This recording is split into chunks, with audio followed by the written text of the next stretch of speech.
start your show now, press 1. To hear important... Your show is scheduled to start in 11 seconds.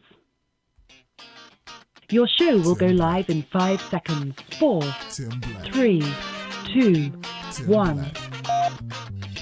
Yes, I am. Blog Talk Radio. True. Funny. Tim Black.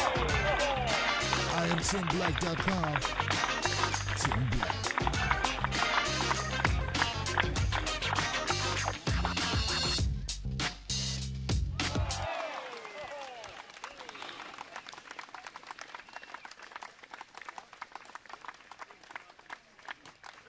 All right, people. Hey, how you doing? My name is Tim Black. Welcome to the first edition of Today's Black Word. Yes, thank you. Thank you. My people, thank you for tuning into the show. We're going to be streaming live on YouTube, Facebook, and on Periscope. And also, we got phone lines, people. We got phone lines. So, get in the queue now if you got a comment. That'd be great. All right, today's topics. Or tonight's topics. It's the evening, right? Maybe afternoon for some of my people on the West Coast. Today's topics will include Keaton Jones, young man whose video went viral as he depicted bullying that's happening in his school and some fallout after some not so flattering, some say bigoted, some say racist comments were found on his mother's Facebook and Instagram accounts. Also, we'll be covering Daniel Shaver, an Arizona man who was executed, in my opinion, a story that's been getting a lot of publicity due to the fact that the officer in that case was acquitted. But I'd like to start out today's show talking about something a little bit different. It occurred when Donald Trump was at a rally in Pensacola, Florida, where he was campaigning, maybe for 2020, but obviously in support of Roy Moore, made some comments about Roy Moore. He made a statement during this rally. And the statement was very simple and plain. I do not have a clip, but if I'm not mistaken, Roland S. Martin did cover it on the News One show today. And it was covered. It's there. Okay, so take my word for it. These are his words. Donald Trump makes the assertion that black home ownership rate is at a record high. That was the assertion. Now, Donald Trump makes comments on these rallies, sometimes in interviews that are less than accurate. Some would say pure straight-up lies. I don't know if he's being less than accurate. Maybe he had some bad information.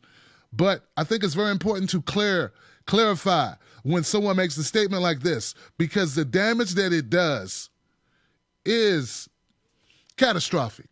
And what I mean by that is, if you are walking around believing that black home ownership is at an all-time high, you may have the false sense of security that things are going on that are not.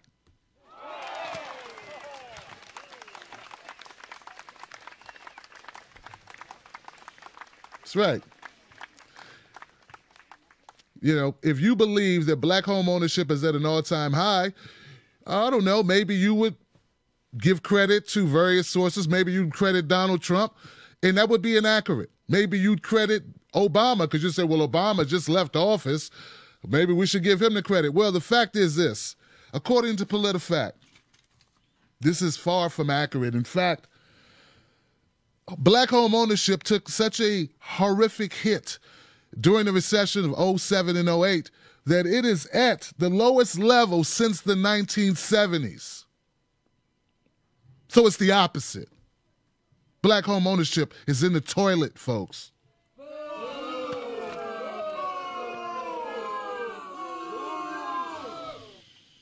Okay. It says here, he brought up the claim in the company of other boasts about enhanced 401k accounts, consumer confidence, and job growth since the start of the year, but black home ownership hasn't hit a new record high. Now, they did reach out to the White House to try to get a comment from them, but there has been no response. According to the Census Bureau, data, black home ownership peaked in 2004 at 49.1%. It has fallen incrementally almost every year since. In fact, the rate is now about 1/6 lower than it was at its peak. African Americans are less than 2/3 as likely as non-Hispanic whites to own a home. African Americans are less than 2/3 as likely as non-white Hispanics to own homes. And the most recent rate of African Americans, 41.6 in 2016, ranks behind each of the other four major groups. Black home ownership is also not at historic highs, but it's behind non-Hispanic whites, Hispanics, Asians, and Native Americans. Now, I'm not giving this information to ruin your day.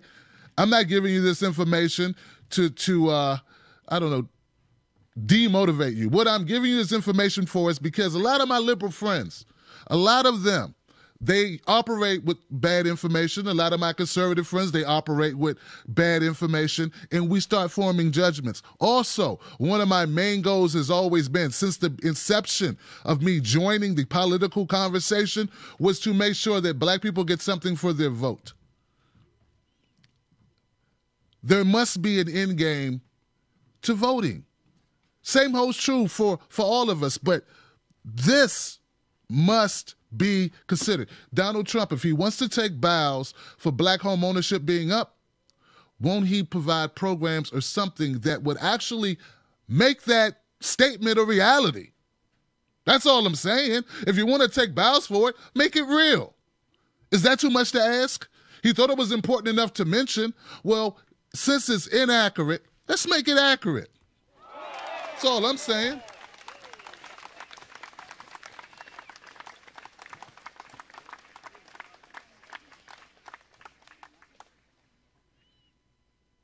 It says here, now this is according to PolitiFact. He did a fact check on this and found that they ruled that Donald Trump's statement was false.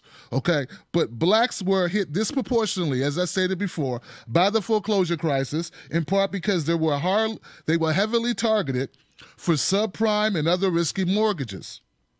Now this is according to Alex Schwartz, a professor in the Milano School of International Affairs, Management, and Urban Policy at the school.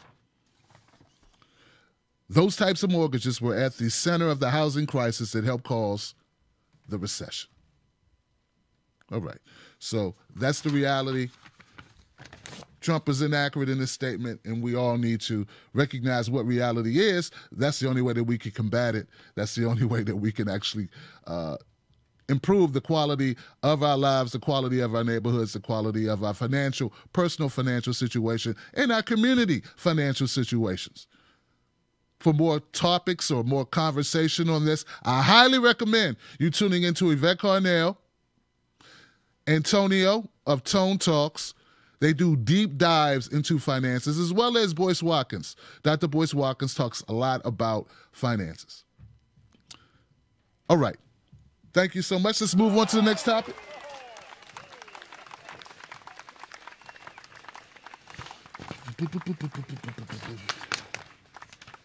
Now for the next story, and let me put this on the screen for folks so they know where we are. Okay. Our next topic. Now for the next story, folks, I hesitated showing this video on Friday because it's such a it's such a heart-wrenching video. It's a video of a young man being executed in Arizona by a police officer. Now, anyone who hasn't seen it, I think you should watch it. I think it's important for you to recognize and to see what goes on, what the actual way, how policing is done that leads to these catastrophic situations. But I want to also urge you that if you're skittish and you don't want to watch it, now would be a good time to turn off this program, come back later. I don't know, throw your shirt over the monitor. I don't know, dim your screen, because we're going to roll this, okay? Because I think it's that important. All right.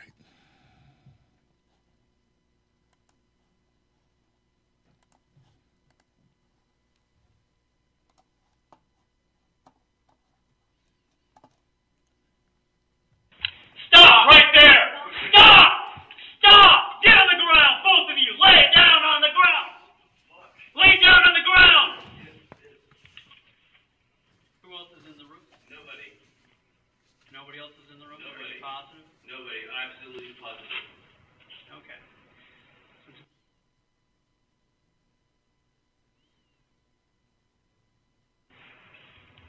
Okay, young man, listen to my instructions and do not make a mistake.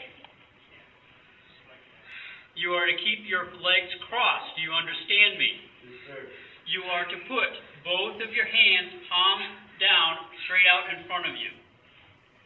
Push yourself up to a kneeling position. I said, keep your legs crossed! I'm sorry.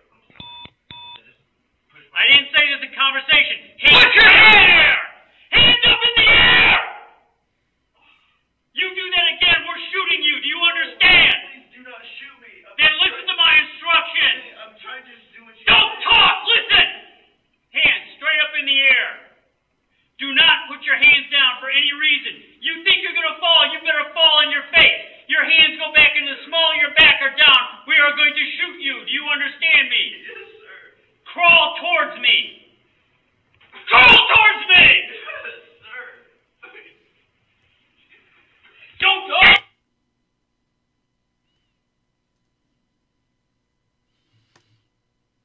Oh, okay. Okay. Well, it looks like I did find the footage that did not contain. It looks like I found the actual clip that did not contain the actual shooting. But right where it went dark there, that's when the officer fired 5 shots into Daniel Shaver. Okay. There are a couple things about this video I wanted to point out. One is that this is the training that these officers receive. When did it become smart policing to yell numerous commands at an already emotional individual? When did that become like common practice? It's been that way for a long time, but what I'm saying, how much sense does that make? What sense does it make to a person who's already disoriented? A person in an emotional state, for you to be yelling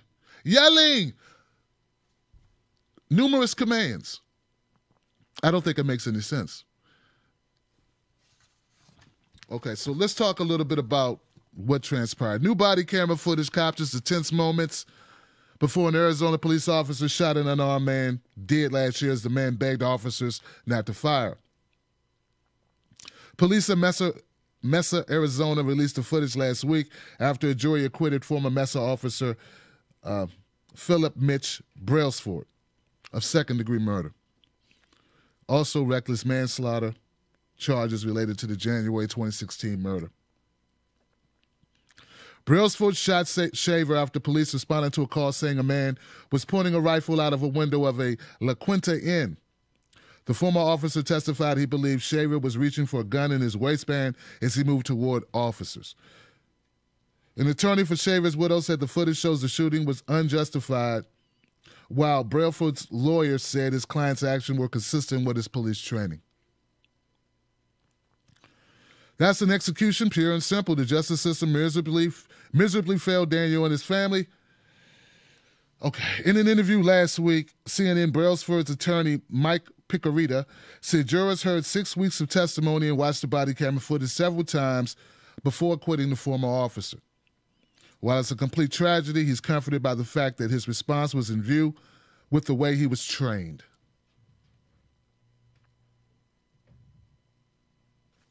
We have a number of people that have been online and have commented on this issue.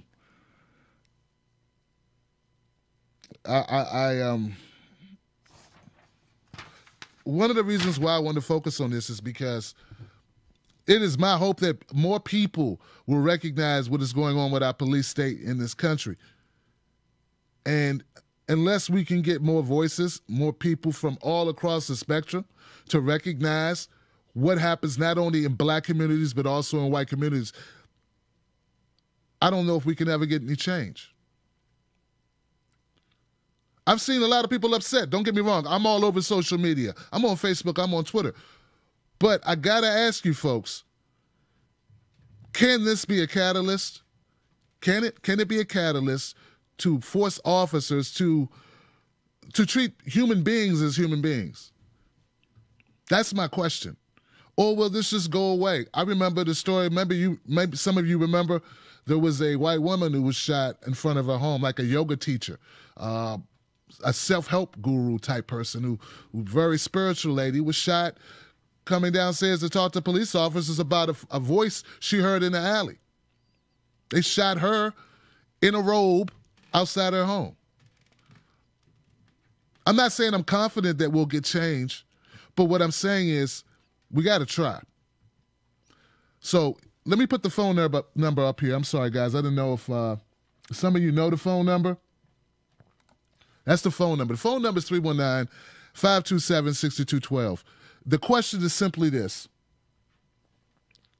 Do you believe that the shooting death of Daniel Shaver, which I consider an execution, can be a catalyst for getting all people, more people in America involved and upgrading and scrapping away our completely stupid training, police training?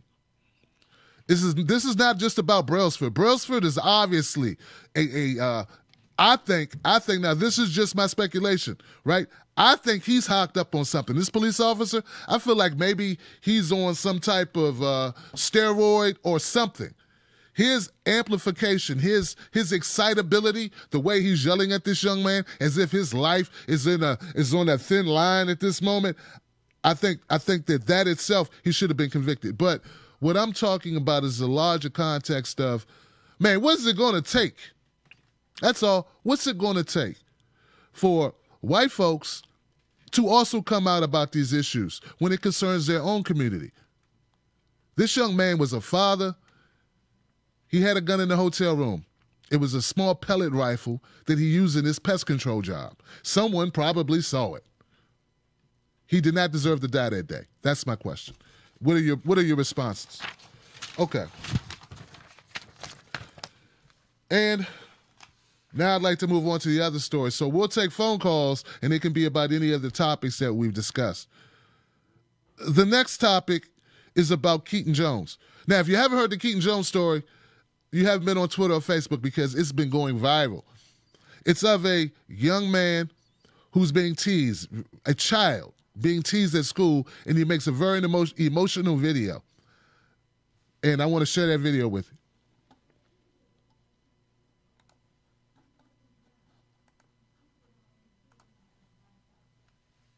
Just out of curiosity, why do they bully? What's the point of it? Why do you find joy in taking innocent people and finding a way to be mean to them? It's not okay. What do they say to you? They make fun of my nose. They call me ugly. They say I have no friends. What'd they do to you at lunch? Put milk on me and put ham down my clothes. Threw bread at me. Is it just you? Yep. Or is it other kids too that feel that way? Say it's other kids too. How's that make you feel? I don't like that they do it to me, and I for sure don't like that they do it to other people, because it's not okay. People that are different don't need to be criticized about it, because it's not their fault. But if you are made fun of, just don't let it bother you. Just stay strong, I guess. It's hard. But it'll probably get better one day. Okay. So, Keaton Jones' Facebook video gone after mom's Confederate flag photo surfaced. So this story went from being about a young boy, 11 years old, being teased in school, being bullied, to now the focus is on the mother who, according to what I've been able to uncover, has a number of photos and a number of posts that are, at the very least, bigoted, and at the very worst, racist as hell. The feel-good story of a celebrity support for bullied 11-year-old Keaton Jones took some unfortunate, if familiar, turns today with the surfacing of old social media posts suggesting racism in his mom's recent past. It appears that Hollywood is still standing with the boy. A number of celebrities and also athletes have come out in support of Keaton, even with the Confederate flag posts and racist posts of his mother. Says here that the attention also drew public curiosity and the surfacing of prior social media posts from Kimberly Jones, Keaton's mother. In addition to pictures of Confederate flags, the old post crudely criticized Colin Kaepernick and others protesting police brutality against black Americans. Some accounts include allegations of racism against 11-year-old boy, saying he was bullied because he used racial slurs. All right.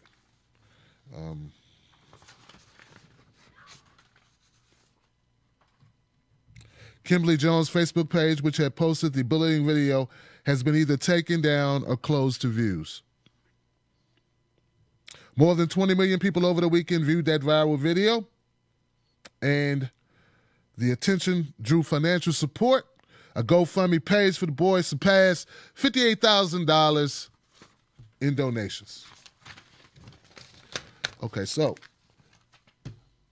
my thoughts on the Keaton Jones situation. I don't think we should hold the son, the child, accountable for the actions of the mom. I know it's tough. I know it's tough not to, because donations that go into this household will obviously be managed by the mom. But maybe instead of financial donations, more donations of time. Like I saw a couple of athletes who spent some time with Keaton Jones, and that's something that won't go to the mom at all. So the time will definitely be spent directly with the person, which is Keaton Jones. Keaton Jones is the victim here, not his mom. So whether you, and I find the mother's comments disturbing. I find them horrible, right? I wouldn't give her a penny, okay? But this ain't about her. This is about Keaton Jones. Now, if you watch that video again and you're not moved by the young man's story, if you think the young man is an actor, if you think that it's all a scam, well, I question. But if you believe that, well, heck, Keaton Jones should be in Hollywood right now playing a couple roles. No, I don't believe he's faking his emotional turmoil that he's going through. And once again, I stand by my statements. I believe the sins of the father should not be brought upon the sons, or the sins of the mothers in this case. And I think no matter how bigoted the mom is, we should still do the right thing. Do we give money? I don't know. I think giving time, giving resources, giving support, there are a lot of ways to do that besides money. So that's the way I think about it. That's how I feel, guys. That's the truth. Here from Tim Black. Now, phone number is 319-527-6212. I'd love to get your comments on these topics. Pick one of these topics, but let's keep it on these topics, and let's roll with it. And let's see if we do. All right. All right. I'm taking calls in the order that they are received, guys. So, phone line time, 562-562. You're live. How you doing, 562? What's your name and where you calling from? What's up, Tim Black? This is Marvin from California. How you doing? Marvin, my friend. Good to hear from you again, brother. How are you? How are you doing, Tim? How's everything? Hey, man, you see me, man. I'm working hard, man. I'm trying to be like Tom Joyner, the hardest working man in radio. So yeah, yeah, that's good, man. I saw you earlier today. Had a good show, and I liked hearing the announcement earlier about this current show right here, Black Word Today. I love that, man. I'm glad you on that. Be short and sweet. I think Mr. Shaver was definitely an execution. No ifs, ands, or buts. I would love that. Oh my gosh, it's unfortunate that this young man's life was taken from him, and I would love that. I'm trying to find the right words, but I guess I just need to say I would love that white people would look at this as a thing where police brutality against unarmed citizens is not just a black thing. It's not just a thing about police doing women or blacks or other minorities, but police have gone off the rails across the board. I know that I don't I don't see every little bit of news, but it's a shame that the first things that I saw when I turned on Twitter after hearing about this story was stuff about Black Lives Matter bringing attention to this. That's a shame. I mean, it's good, but it's a shame. And I just hope that I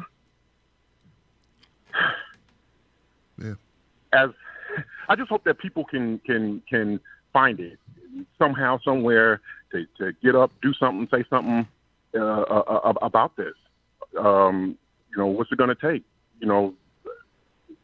For a 100% completely police-run state, or are we still going to have civil liberties to life, liberty, and pursuit of happiness? You know what I'm saying? That's all I got to say, Kim. It was an execution, and it was a travesty of justice that cop was let off. Hey, that's all I got to say. Hey, thank you, Marvin. Hey, I'm staying on the line, but Before you go, Marvin, what did you think about Keaton Jones, man? Yeah. Do you think, his mom may be bigger than, does that impact how you feel about the young man being bullied? And if you think so, what do you think we should do? Should anything be done? Do we stop giving money? What do you think? Well, personally, I think, yes, no money should be given. GoFundMes are usually set up for instances. Thank God I've never had to do one, but from what I've seen, GoFundMes are set up for, times of unexpected hardship.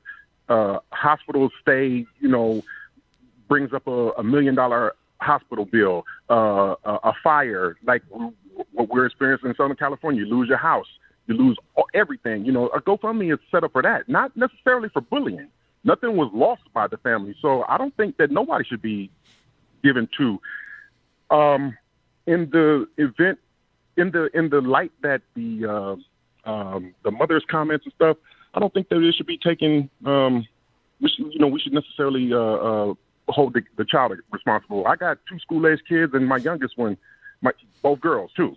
My youngest one had some issues where boys putting hands on and stuff like that. So I mean, I understand, and I'm sure many other parents understand too, who's had children, come home crying and stuff like that.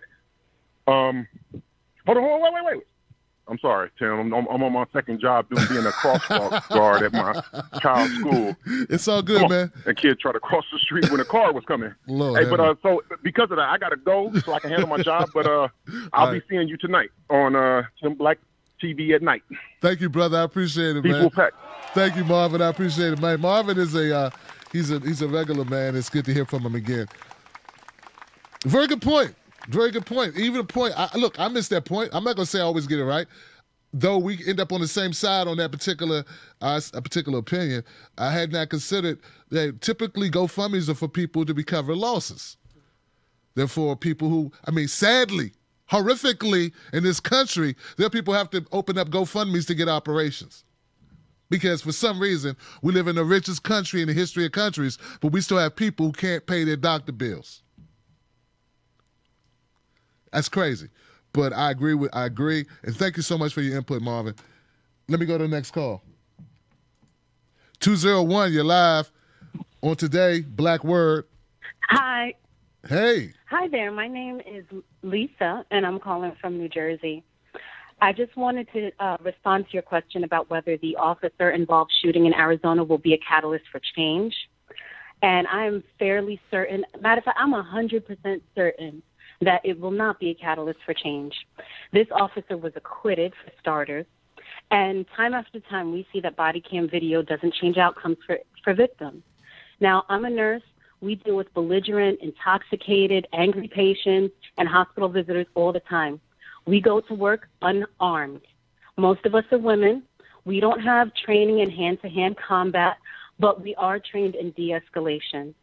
And that's how we get out of these threatening situations. Could you imagine society putting up with nurses killing unruly patients because we felt threatened? It would never fly.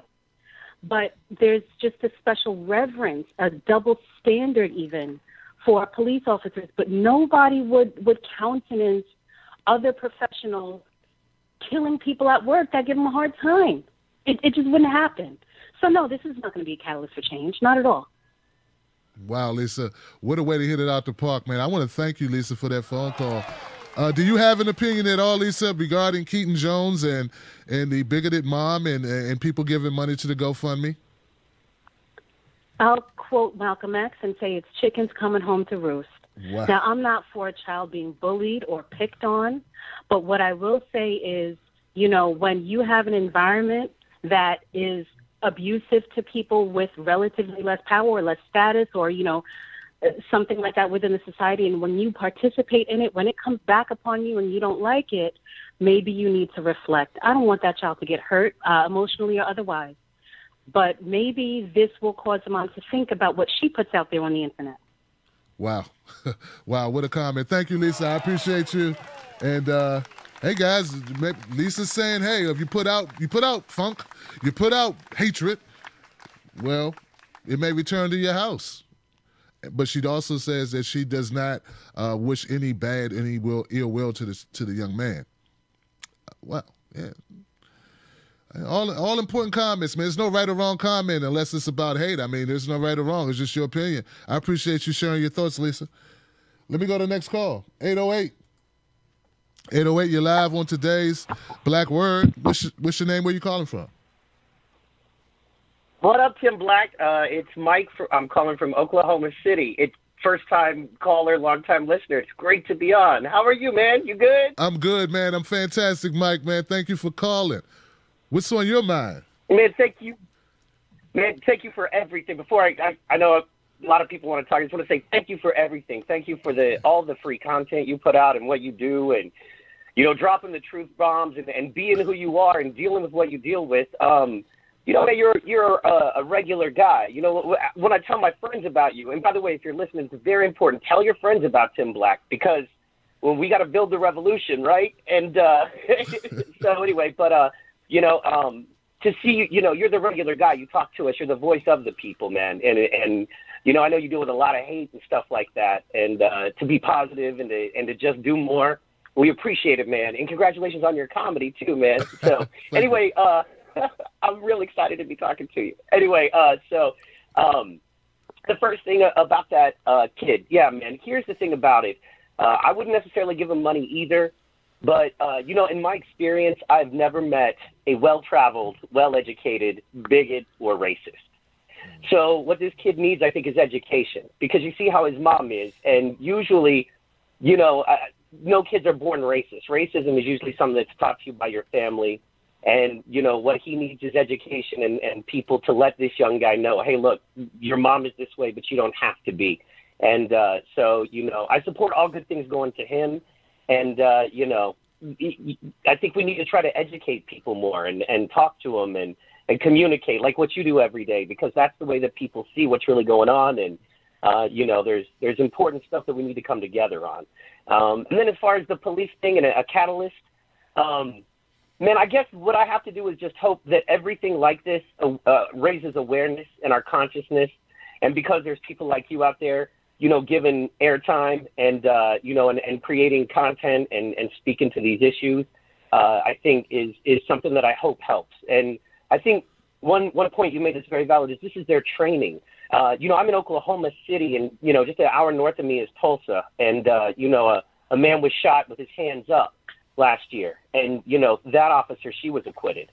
And, the real issue there, I think it's their training. And because these juries can't keep letting these cops off. I don't believe every juror is on the take or on the hustle or, there are jurors that are honest, good people that are letting these officers go. And we got to ask, why is that?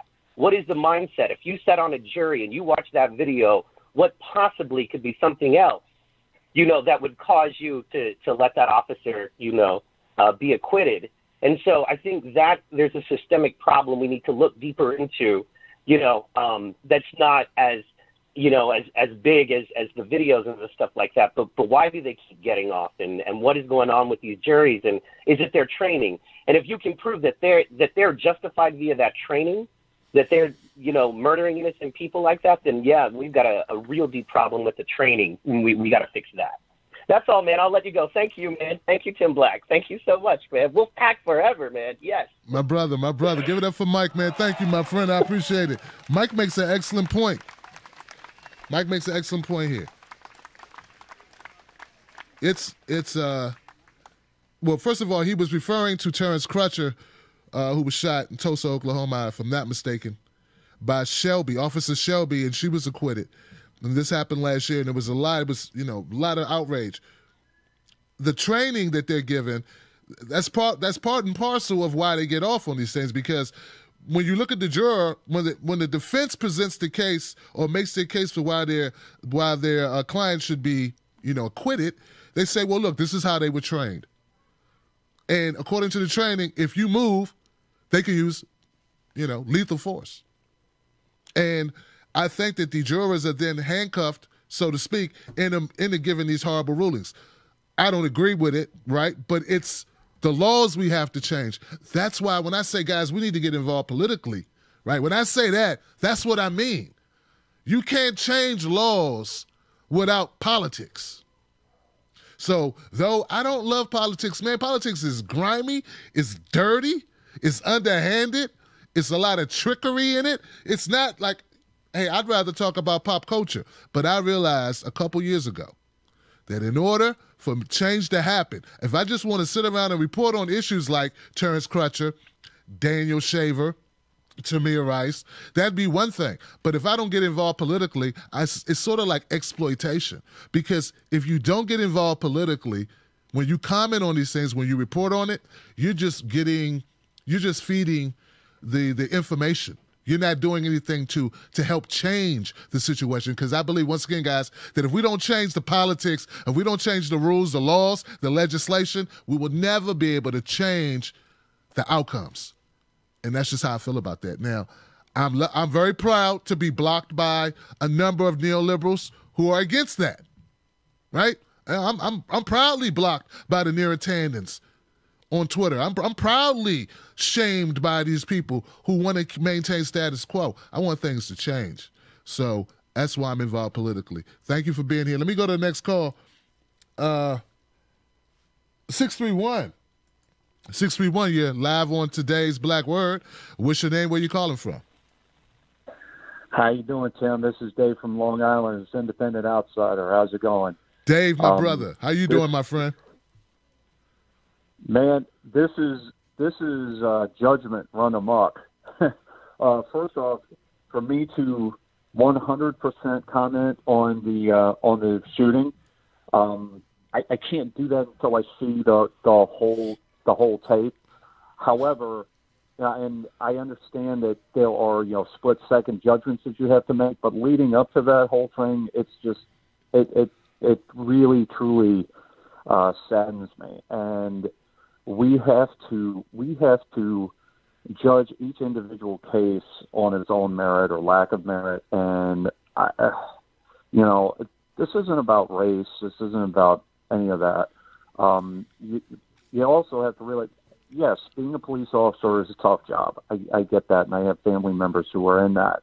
And you have difficult people of all races, colors, and creeds. And you also notice that a lot of people who are shot have mental disorders and may or may not be armed. So being a police officer is not an easy job. But this officer's judgment was hampered. Now, in the case of Keaton Jones, we have to judge based on what information we have. I will not judge the kid based on his mother's behavior. That would be absolutely wrong. However, if we're going to give money to this individual, it has to be for something concrete. If he needs a surgery if there's a medical issue, okay, that's understandable. But let's make this a teaching moment. We'll fund it, make sure it goes exactly to what he needs, and have him speak with nurses and doctors who may be of different colors and creeds, and maybe we just teach this kid that his mother's wrong. Just maybe. Yeah. I hear you. I hear you, Dave. I mean, everyone has their own opinions about it. I agree that as far as Keaton Jones, I agree with you totally. But on the police shooting, man, I don't agree, man, because if I showed you a video of a man stomping a dog, you wouldn't ask me what happened before that. You know, you would just be like, this is insane. Why are you stopping this dog? You know, so like we'll never get the entire video of the officers driving up, you know what I mean, to the location, like everything. But I think we got enough to say there's got to be a better way to handle an unarmed man laying on his belly. Like, and that's just me. But, 95, I'm 95% with you. Or 98% with you. Let's put it that way. Yeah. So, we disagree 2%. It's okay. Yeah, and that's pretty good odds considering, we're not the same person. But hey, Dave, Absolutely. look, I appreciate your phone call. You know where I'm coming from. I just, but here's the thing. In how many of these cases do we actually have video? So we do have to have, exercise common sense. And, I agree with you. So would I have acquitted this police officer or the police officer involved in the shooting? No, I don't think so. You know what I'm saying? But to convict him through public opinion, it's a very tough call, and we have to be careful. Well, our public opinion won't have any bearing on him being free because he's already free, Dave. No, it won't. You know what I mean? But I appreciate you calling up, my friend. And sometimes we're going to disagree on slight things or maybe on a lot of things. That's the purpose of the show, right? That's the purpose of the show. So we can do that. You voice your opinion, I'll voice mine briefly. Which is a little bit different than I do on the Tim Black at Night show. Tim Black at Night show, I just let people comment on Freedom Friday, and I try not to really cut in. But I think this show, because of the sensitive nature of it, I think it's going to be important that when statements are made, if I disagree, I got to jump in there. But I thank you for your call, Dave, and having the courage to call up and know we're going to disagree, because I think you know me by now pretty much. I think you know you're going to disagree, but still you called up. So give it up for Dave calling up and just saying what he felt. I appreciate that. All right. 631 was my last number. I have a 309 number in the queue I'd like to go to real quick. Hey, 309, you're live on today's Black Word. Who's this? Hey, what's up, Tim? Hey. This is Bruce from Illinois. What's going on, Tim? I'm doing well, Bruce. How about you? Brendan, actually. Brendan, my brother. Not much. Well, I can tell you that what happened over in Arizona, that was actually an execution. And the problem with the police brutality is it's not going to change. It's happened for long times before we actually started knowing about it with the internet and all that. It's been happening for long periods of time, and it hasn't changed since. But now that we're getting more of it, maybe at some point we will get change in that. But yeah, and the problem with police is some of them can drink while on duty. So that does cause other issues with law enforcement too.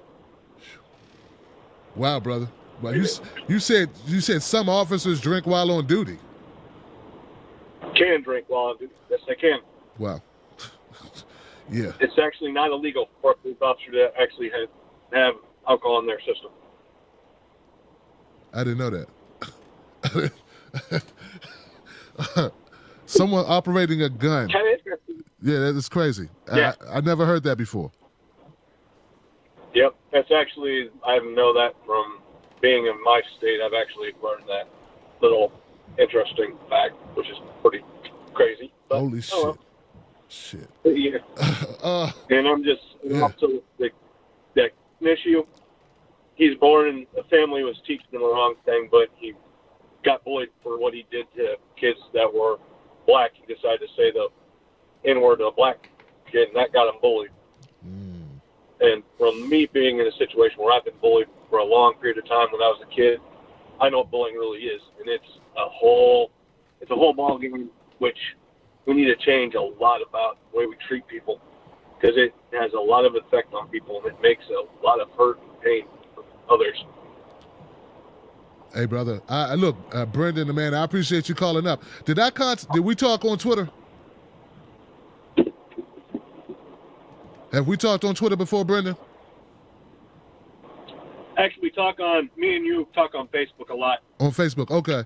Well, look, man, I appreciate you And guys. I call up every once in a while, since right now I'm actually on duty, getting ready to roll over to my destination for my brother. To bring him a load for the night. So, yeah. Okay, brother. Well, thank you for the phone call and your thoughts, my friend. There was a person on Twitter who made a comment very similar to yours. His name was Brandon, if I'm not mistaken. I told him to call into the show. So I just want to give you props if that was you. But, something else I was thinking about, and I haven't been able to confirm that the bullying happened because he made these. Okay, so they're saying he was bullied because he used a racial slur. Yeah, he's being taught that at home, I believe. But, of course, this brings a lot of complexity to the issue, right? Because if you are using a racial slur, people are going to bully you, probably. So this brings it back to the parents. What are the parents teaching them at home?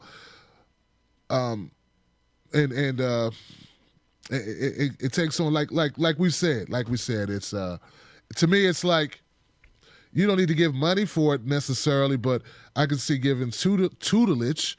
Someone tutoring him, someone spending time with him. I don't know what's makeup, the family makeup. Does he have a father in the house? Does he have friends? Does he have positive outlets? Is he involved in any activities? He plays sports or the chess club. I don't know. The computer club, design, web design. I don't know. But we just need to be a part of the solution. And I just think this is an opportunity for that. In this small case, in this one individual, that we can make a difference in some way. And look, I'm not suggesting that there aren't black kids out there who get bullied, who don't get $50,000. I realize that, all right? I realize that. And I can't change that. But I'm talking about this particular instance, all right? Tough one, man. Tough one. That's why when you got ethics, you got to stick to them. It's not always convenient, but I feel like the right thing's the right thing. Like, I'm against the death penalty for a lot of reasons. A lot of people don't agree with me because sometimes being against the death penalty, I have to say you shouldn't put this person to death because I can't support it for anyone. I can't support it for people I dislike. You know what I mean? Like, I can't be like, okay, execute this one, but don't execute that one. Right? I can't be that way, right? So, you can't pick and choose. You're either for the death penalty or you're not. I said I'm not, so sometimes it's inconvenient. Because some people, you know what I'm saying? Some people I'll be like, okay, like Dylan Roof, I want to be like, yeah, go ahead. Do what you got to do. But that makes me a hypocrite. You feel what I'm saying? I think you do. Thank you for your patience. Thank you for your patience. Sometimes I get to talking, man. Because I care about this stuff, man. My name ain't Don Lemon. I'm not Rachel Maddow. I really care about this stuff. I care about what I talk about. That's why I talk about it. I'm not getting paid to do the show. I really care about this. So you guys bear with me, man, if I go on a little tear on some of this, because some of this ish needs to be brought up. Wow. Folks, I'm going to take 2 more calls, all right? That was 309. I have 814 number in the queue. 814, you're live on today's Black Word. What's your name? Where you calling from? Hey, Tim, this is Rob Sandera. I'm calling from over here in the northeast of Pennsylvania. I'd like to comment a little on each story here, so I hope I get it all right. The black home ownership was highest probably after Bill Clinton signed law that helped first homeowners. And what happened after that was the Republicans blamed those loans for the financial collapse, which was BS, because a lot of those people were paying on those loans for 10 years. You don't pay on a loan like that for 10 years when you're a deadbeat. They went and suckered him into passing NAFTA, and many of those people's jobs went south. And I know because mine was one of them. And I ended up losing a house, too, that I had paid on for 10 years. And so I just wanted to get that out there. The issue with the cop killing, I can tell people this. that don't know me, I'm a presidential candidate. And if I was president right now, that cop would be doing 25 years to life for murdering that man, because I did see the whole tape. And he blatantly murdered that man. You don't go into an apartment building with an AR-15 other than any other reason to kill. That is not a standard issue police weapon. And he had no business being in that building with a gun like that. He could have killed a lot of people. That's how I feel about that. I also encourage the victim's family to bring a federal lawsuit in federal court and ask for a federal injunction that this cop is recharged under federal law and have a federal prosecutor. Because I'm guessing that some bogus county prosecutor botched this in favor of the cops, and that happens all the time. The other issue on Keaton, I was actually just sitting here writing a letter to the boy myself. Something people have to understand about the flag down south. The people down there, a lot of them are like they're still fighting back for the war. My brother is quite a clown, and we went down there racing boats one time, and he gets on the microphone and says, "No wonder you guys lost the war, man. You don't know even how to circle your wagons without crashing into all the trees." We thought it was going to be every man for themselves running for the hill. You know, I mean, it was just crazy. You don't say stuff like that. But to me, that flag, you know, we watched that flag on the Dukes of Hazzard car for a lot of years, and I still believe in that show that the flag was cool on that car. To tell you the truth, a lot of us didn't even know what it stood for, or that the war was over slavery and racism until the last couple of years. I never knew that. Nobody ever told me that, and I guess I never really looked it up of why that pertained.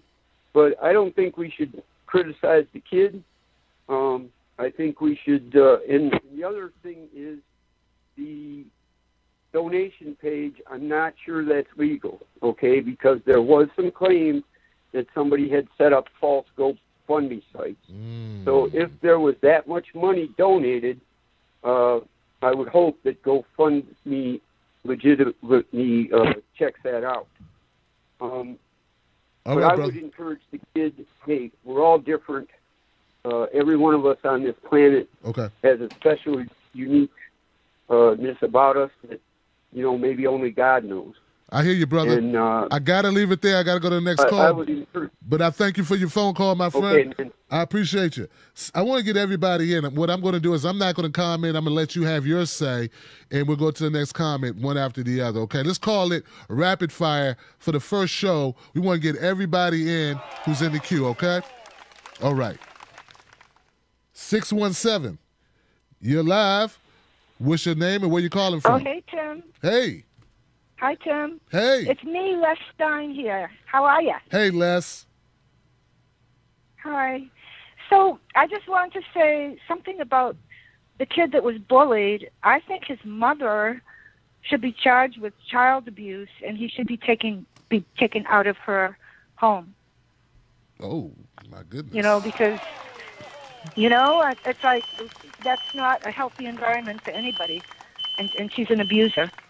So that's all I want.